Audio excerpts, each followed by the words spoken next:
In our beginner's guide to supports, we covered the basics of generating supports in OrcaSlicer. Now it's time to go one level deeper. In this intermediate guide, we'll look at support filaments, interface layers, contact distances, patterns, speed, and cooling. These settings can help you achieve cleaner supported surfaces while making the supports easier to remove. Before changing anything, it helps to understand that a support structure has two main sections. The support base, or body, carries most of the load. The support interface is the denser section, directly below the model. The base mainly affects stability, material use, and print time. The interface has the greatest effect on the finish of the supported surface. If you are printing with one material, both support filament options can normally remain set to default. OrcaSlicer will then use the model's current filament for the supports. On a multi-material printer, you can assign a separate filament to the support base, the support interface, or both. In most cases, assigning a special material only to the interface is more efficient. The main support body can use your regular filament, while a soluble or breakaway material is used only where the support meets the model. This reduces the amount of specialty material required, although it still introduces filament changes, purging, and possibly a prime tower. The Avoid Interface Filament for Base option tells OrcaSlicer to keep the selected interface material out of the main support body whenever possible. There is one extra detail visible in preview.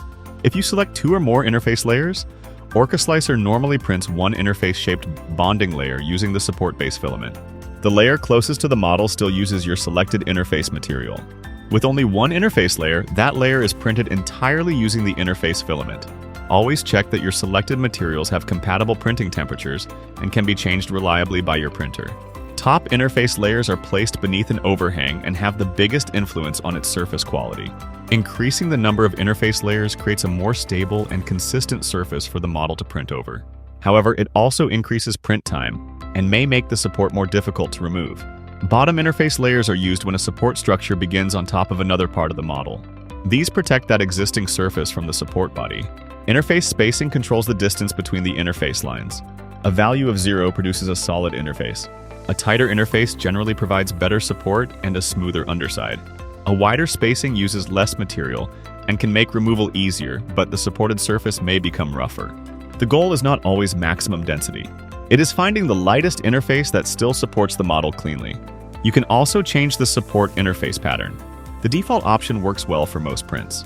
Concentric follows the shape of the interface and may peel away as a more continuous piece. Rectilinear interlaced changes direction between layers, creating a stiffer interface. Grid aligns the interface with the support pattern underneath. Different geometry responds differently, so use preview to see how each pattern covers the supported area before printing. Next are the contact distances. Top Z distance is the vertical gap between the top of the support and the model above it. A smaller gap supports the filament more closely and can improve the underside, but it also increases the chance of the support bonding to the model. A larger gap usually makes removal easier, with the trade-off of a rougher supported surface. Bottom Z distance controls the same type of gap when support begins on top of the model. Support object XY distance controls the horizontal clearance around the sides.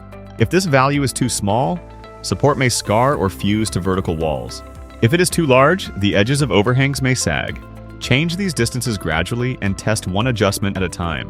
The support body can also be tuned for stability and efficiency.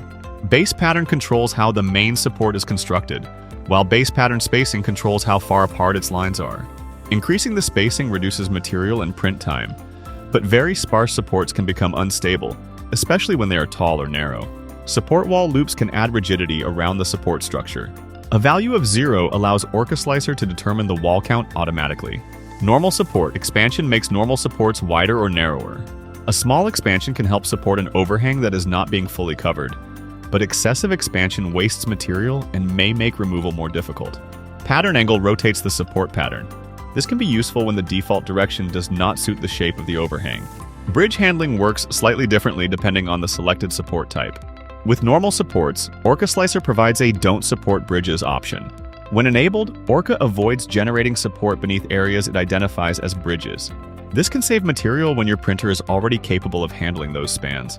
With tree supports, this is replaced by max bridge length.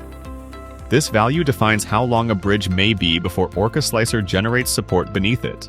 Setting it to 0 tells Orca to support every bridge. Increasing the value allows shorter bridges to print unsupported, while longer bridges still receive support. Always check the sliced preview, because your printer's actual bridging capability depends on its cooling, material, speed, and bridge calibration. Another setting you may see is independent support layer height.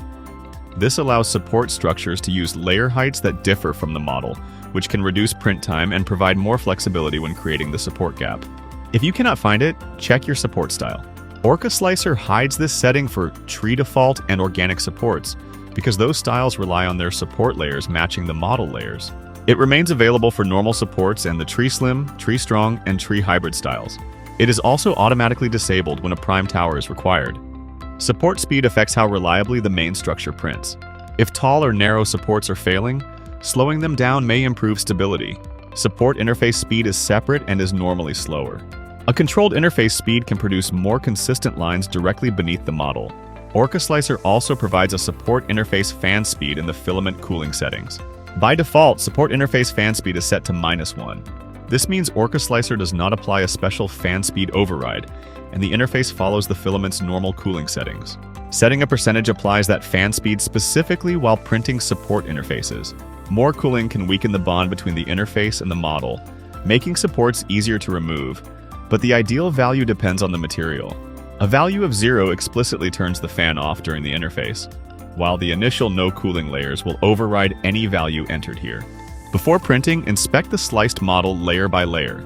If the underside is too rough, try adding interface layers, reducing interface spacing, slightly reducing the top Z distance, or slowing the interface. If supports are difficult to remove, try increasing the top Z distance, opening the interface spacing, or adjusting interface cooling when the material allows it. For marks on vertical walls, inspect the XY distance. For unstable support towers, look at base spacing, wall loops, expansion, and support speed. When using a separate interface filament, also check the number of filament changes, purge material, and estimated print time. Make one adjustment at a time and save successful changes in a dedicated process profile. That's the intermediate layer of support tuning in OrcaSlicer.